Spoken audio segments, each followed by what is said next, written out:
Dneska si uděláme ochutnávku dubajské čokolády. Takže jdeme na to.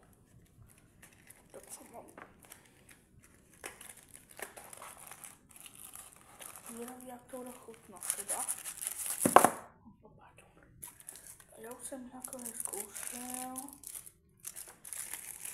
Takže tamhle to zobavu. Na to vypadá takhle. Kaplo. Místo.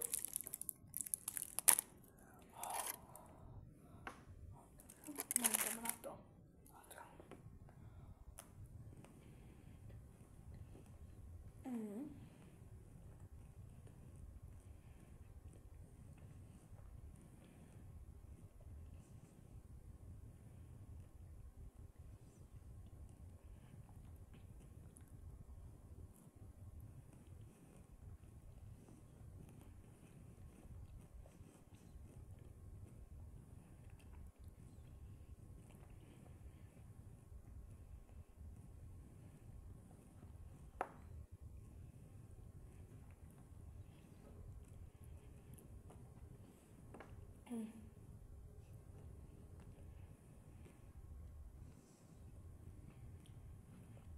Je moc dobrá, a jenom si chtěl říct, že to je dovedená přímo z Dubaje.